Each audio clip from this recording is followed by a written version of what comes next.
Before we get going, I got some sad news to share. My good buddy Alex, everybody knows Alex from my channel here, he unexpectedly lost his mother this past Saturday.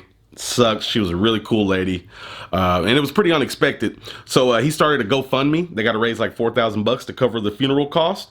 I'll have a link in the description. If you guys can help, anybody can help, it's appreciated. If not, we understand, but any and all is appreciated.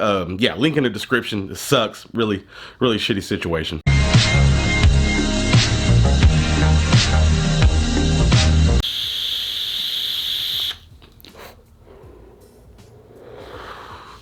What's going on there, YouTube? Vaping with Twisted420 has returned. That's right, people. We are back. We are back once again. And today, people, we're basically taking a look at the Jitterbug of Vapes. Today, people, we are taking a gander at the Eleaf iStick Kiya. Yes, the Kiya. Wait, or is it Kiya? My neck, my back, lick my pussy and my... But yes, people, this is an itty bitty little mod. Let me tell you what it is. This is a 1600 mAh, 50 watt, temp control, bypass mode, TCR, preheat little fella, okay? It features a large 1.45 inch color screen, okay? And it's bright and legible, and all the text is very large, and you got some clocks and shit built in here too. It's a pretty cool little dude. Now these little dudes go for about, I don't know, 30 to 50 bucks online, and you can get them in this lovely little green that I got, or silver, or black, okay? Now first things first, people, this is small. This is an itty bitty little small mod. You see that? You see that, right? Like if you hold it with the fingers, if you can do that, that's a little motherfucker. You know what I mean? This is a really small little mod, and it's got some pretty cool little features for what it is. Now, I guess we should talk about what's in the package real quick. The box. Let's talk about the box. Inside the box, you got a mod and you got a tank. It comes with this little GS Junie tank, little 2 mil capacity tank. And you pull that out. You also have a micro USB charging cable, and then you get an extra coil. This guy comes with 2 style of coils. It comes with a 0.7 ohm coil and a 1.5 ohm coil. Okay, people, now before we start discussing features like the screen and everything else, first thing I want to talk about is this 510 connection. Now it's a very unassuming looking spring-loaded 510 connection, but what's great about it, and I'm going to switch over to it now, this guy can accommodate up to a 25 millimeter atomizer with no overhang. That's really impressive for something this little. It looks kind of silly, as you can see, but I'm rocking it now. This thing goes up to 50 watts. I got a pretty good build in here, 0.31. Let me have a toke.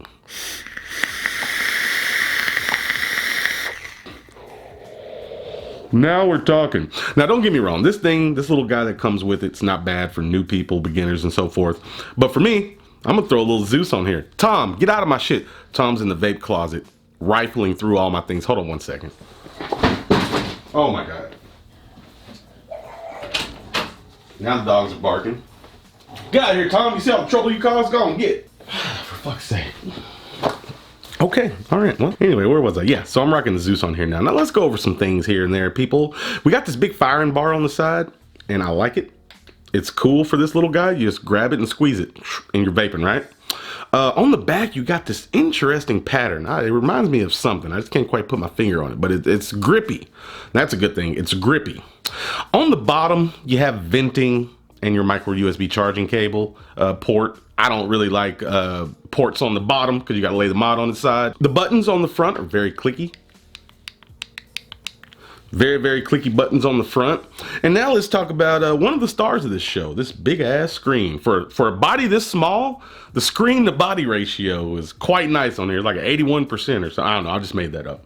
But anyway, you're looking at the screen's got a lot of information on there, which you can customize and so forth. To get into the menu, what you're gonna do is give her 3 clicks. Once you get into the menu, you got a few options. Now this screen seems like it should be a touch screen. And I was trying to touch it initially. I know it's got buttons and everything, but the layout just screams of touchscreen. You got all your stuff. You got your mode. You can go through there and pick everything from VW to TC, TCR, and you can choose clock. And what that does is that displays a clock on your main screen, and it makes your power and everything else smaller. That way the time is the biggest thing on the screen. Another jitterbug feature right there, right? You got set. And with set, you can do a bunch of stuff like lock in your resistance, set your temp control power, stealth mode. You can switch things around on your screen. I got it showing amperage currently. You can set your clock, set your preheat, screen timeout, all that good stuff. And last but not least, you got info, which you can see your battery voltage. I think that's very nice on this little built-in 1600 mAh. That's dope.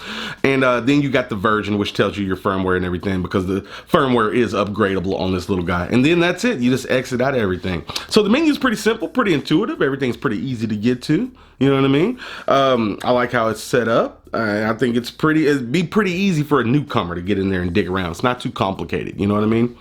But yeah, man, overall, this little guy has been all right. I wish you could have changed, like, since it is a color screen, I don't know what color that is, like some kind of like teal. It'd been cool if you could have changed the color to the screen. You know, you're gonna put a big colorful screen on there, let you change the color. I'm already getting into pros and cons. I guess that's where we're at now because I've discussed all the other features and options and things and so forth. So yeah, pros and cons. Wish you could control the color on the screen. That would have been cool. I do like the small form factor and this little firing bar. I do not like the micro USB charge port on the bottom. Not a fan of that. What's really cool, the big standouts for this thing for me is it can fit a 25mm Addy, 50 watts, pretty good power. You could do something with it. And this big ass screen, it's very cool. And the size is really small. I mean, like I just got a tank sticking up out of my hand. Let me have a toke.